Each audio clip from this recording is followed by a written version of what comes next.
Hello, everybody, and welcome to the Entertainment and Entrepreneur Style Showcase. I'm Jonathan J. Wimbush. I'm your host for this evening's episode, but you can call me Johnny. So I'm here with who I consider to be one of my good friends in the gospel music industry, Jeff Roberson and Nulife. And I'm so excited to have them on the show. Just real quick, before we dive into the questions, I want to explain a little bit what I'll be doing when you have me as a host. So my ultimate goal is to inspire you as the viewer to go after your purpose. Regardless of what gifts you have, it's never too late and it's never too early to start cultivating them and really making your dreams happen. All right? So I'm happy to have y'all here.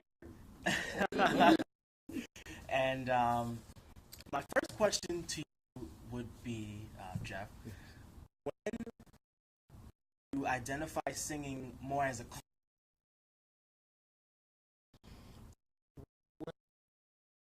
around 6 years old, I grew up in a church where we had, I think, everybody in the church.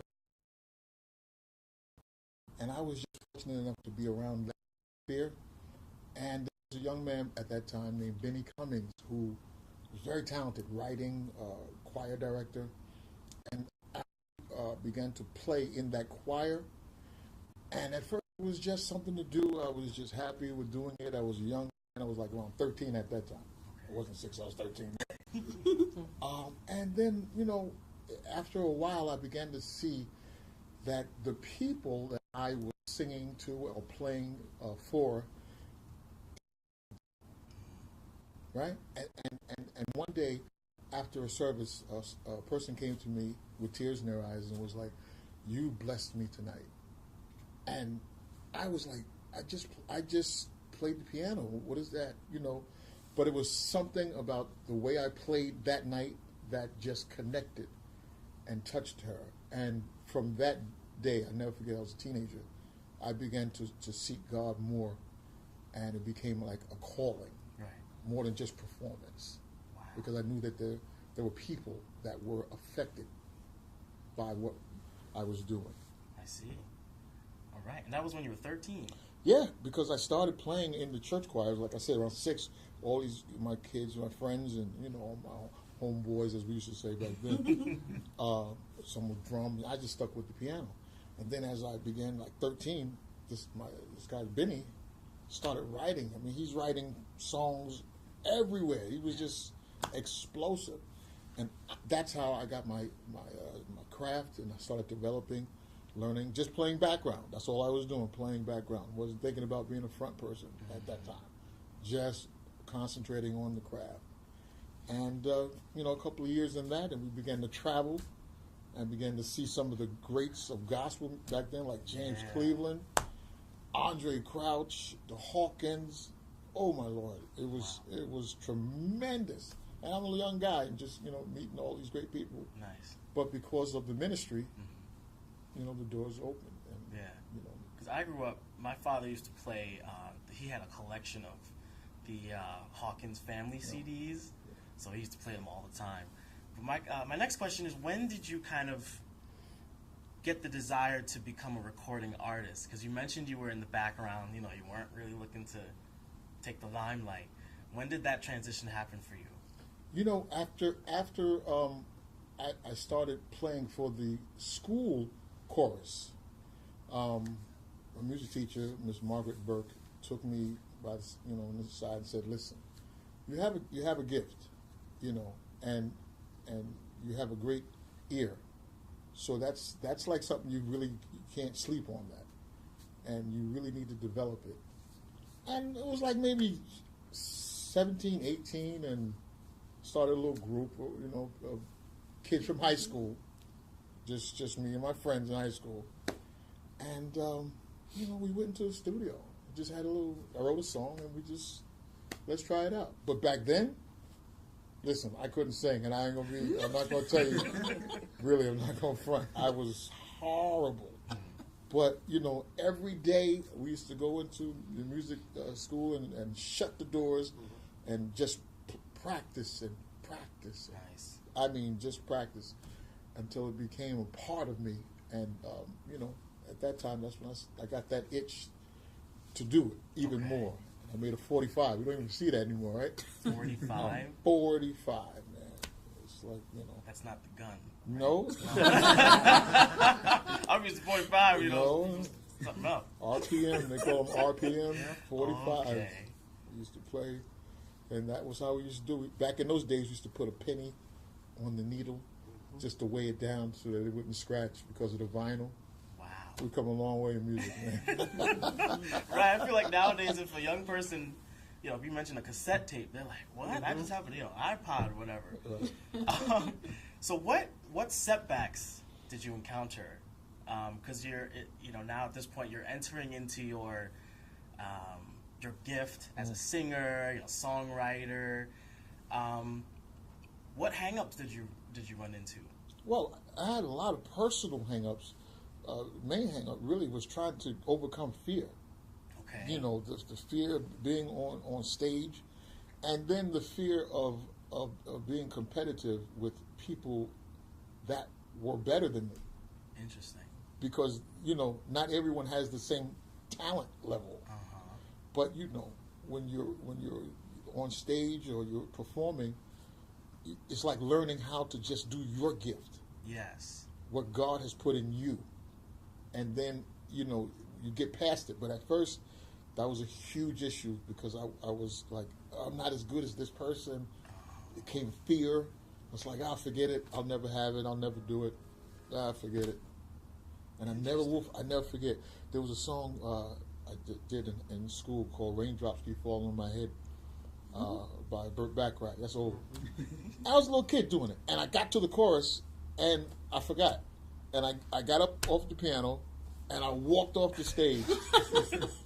And this music teacher, Miss Burke, was like, if you don't get out there and go back on that piano, you're never, ever going to do this ever in your life. Wow. You have to overcome that fear. I was crying, and I went back, and I did the song, and all the parents, they were like, yeah. Interesting. So at that point, did you kind of start understanding that it was more so what you could bring to the table instead of comparing to the outside? Right. Okay. It became personal. Yeah. And that's when I began to develop my gift, because it became like, what, I don't have to sound like this person. I don't have to perform like this person. This is their gift, but God has given me something that the world wants to hear. Yes. And I've gone places that major artists have not gone, but God placed me in certain places. Mm-hmm. And what I had to offer was what they needed. So it's a matter of just, developing and honing in and finding that treasure that is in each of us. Right. It is there. But you have to, like the Bible says, you got to seek it, find it, you got to knock. The door's going to open, but don't just bury it and be like, forget it, I don't qualify. So how important would you say that training is in terms of getting that gift? Because, some people say, like, oh, God gave me this gift, so I don't need you to give me, like, you come to me for voice lessons, I don't need you to give me voice lessons. What would you say to somebody in that kind of mindset that will be willing to receive coaching? How would you kind of present it to them, the value of getting coached? Well, I always use an example like this when I talk to young people. I was like, your daddy may teach you how to drive a car, but that don't mean you're going to get a license. You still have to prove it to the person that's sitting in that seat. And the only way that you're going to prove that you can drive is that you have studied on your own. Because what your daddy did will help you to get there. But what's going to happen, what you do to that person, they're going to be the ones that say, yep, nope, you didn't do this, you didn't do that. So that's where it comes. You got to be like, I got to read that book, I got to study it. So it is with music. You got to get in that mirror. You got to practice that run. You got to practice that lick. You got to go get on that piano. You got to concentrate on that chord progression. You got to perfect it until you have it, because your audience is very important. Your audience, you got to know they are God's people, and God's people deserve the best. So when you're ministering, you got to think of it. I have to give my best. my best performance. Nothing else will do. So you right. got to study it, go to school, do whatever is necessary to enhance that gift. Yes. All right. Well, you didn't hear from me. All right. Well, so we've addressed kind of the young people aspiring to come out. What would you say to someone who thinks that their time has passed them by? And honestly, there's some teenagers that feel like, oh, it's too late for me. You know what I mean? Just a quick little tangent here. There's a comedian, Leslie Jones, and I always watch her on Saturday Night Live.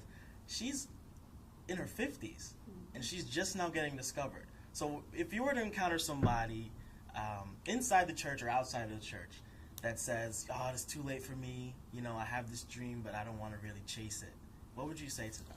I tell them to read the Bible and read what happened to Abraham.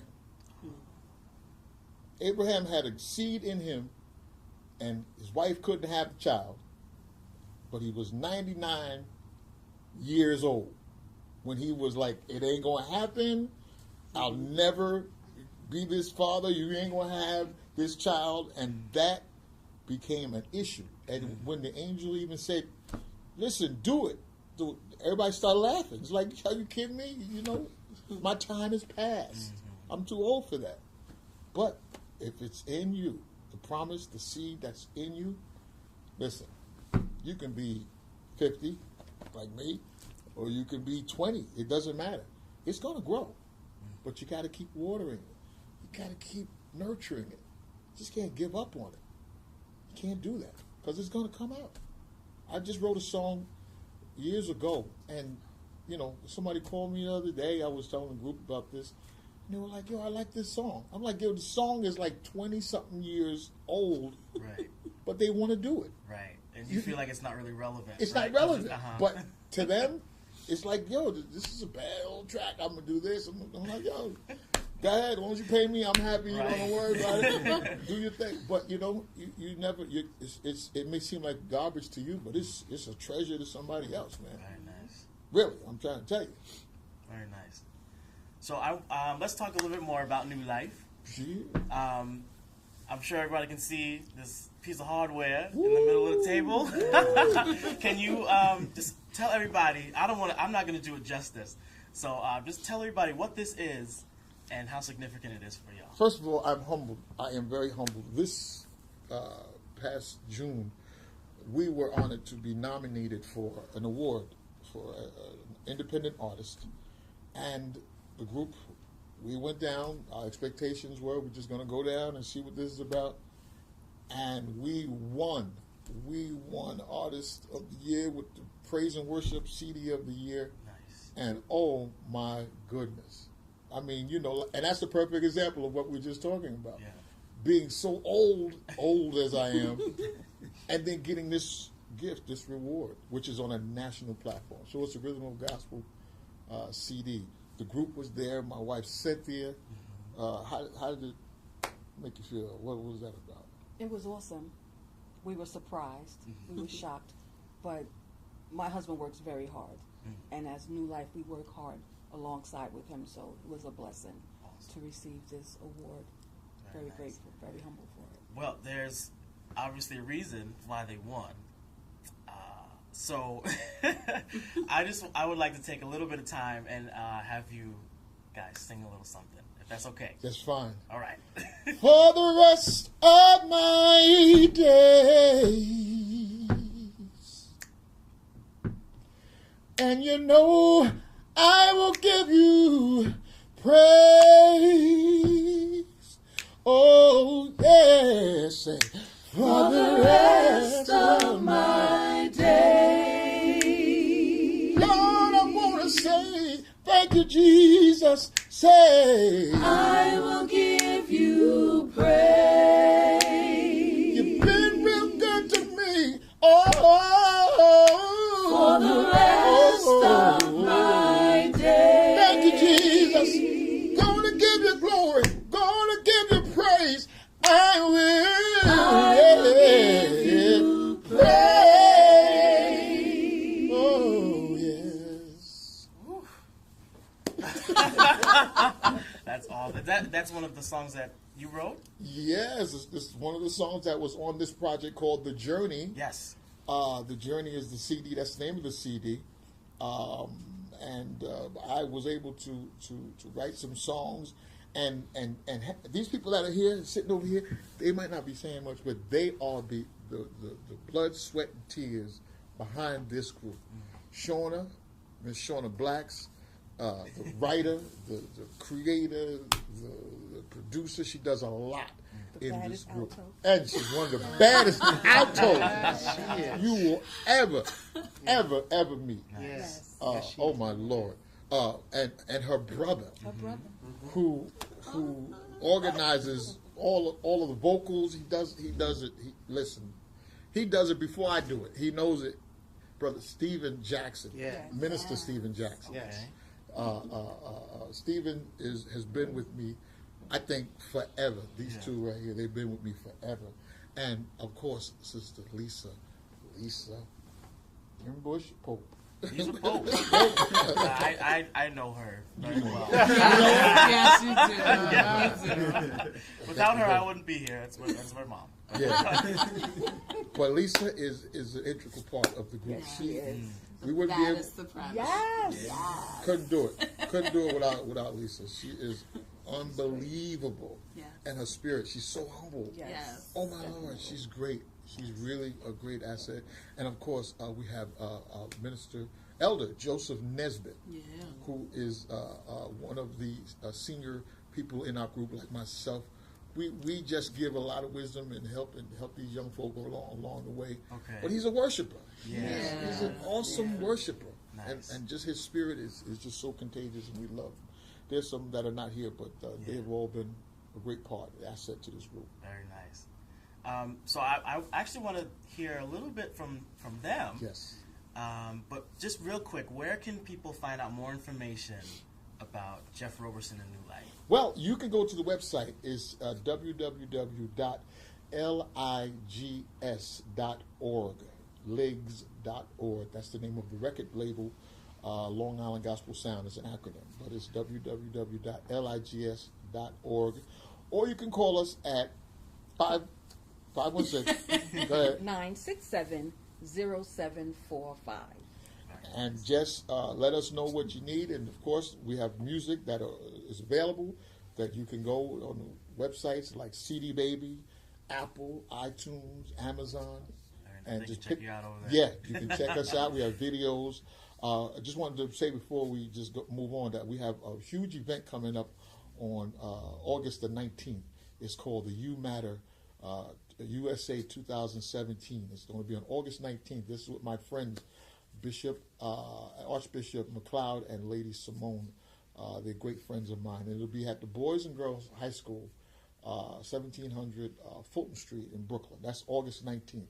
So we're looking forward to seeing you there. If you want to come be a part, it's a community day situation.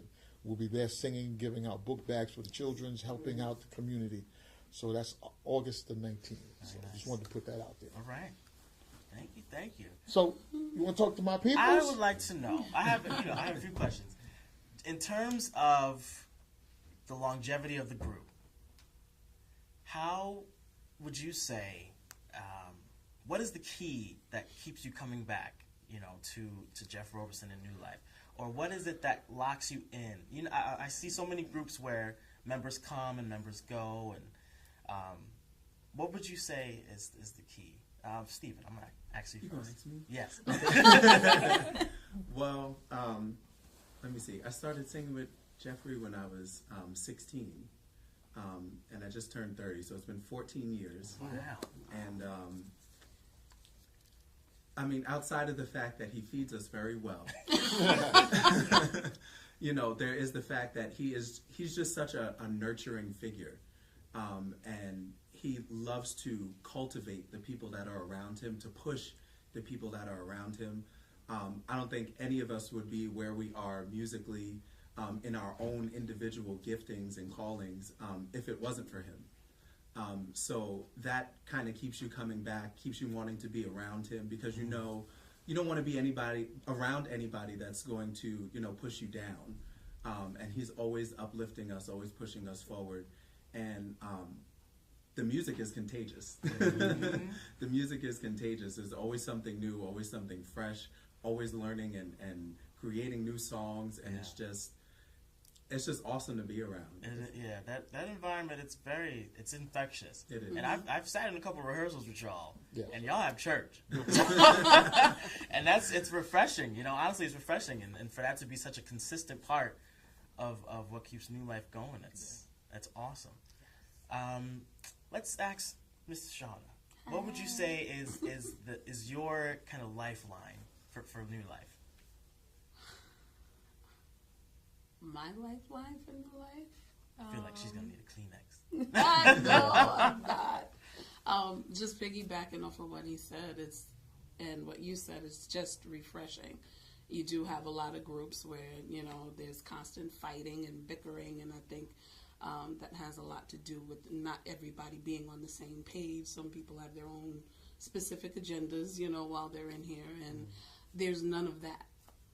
Everybody's just in it together. Whatever we got to do, that's, what we're going to do. And these folks are crazy. And I'm crazy, so that it just works. But we genuinely love each other. Nice. Genuinely love each other. Like, we just had the best time at Six Flags. It was amazing. Wow. That was great.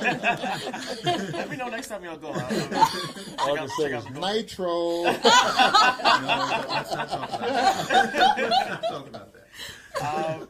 So, Mrs. Cynthia Roberson,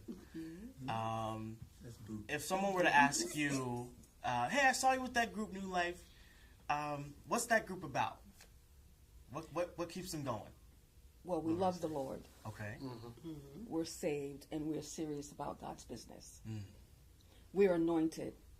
Like I said, rehearsals, it doesn't matter where we are, we give God praise, and I'm grateful, and I love each member, and of course I love my husband. I push him. I'm behind him 1,000%. So it's a pleasure and an honor to be a part of Nulife. Very nice. And married Well, to the elder. all right now. Y'all say that for later. And just real quick, Mr. Joe, what would you say is your kind of takeaway from being in the group, and just what's your views on Nulife? Well, I sing with a lot of people. I sing with a lot of groups. But everybody in this group adorns the gospel of Jesus Christ. They walk in God's anointing, not just when we're up, but when we're not up. It's no different.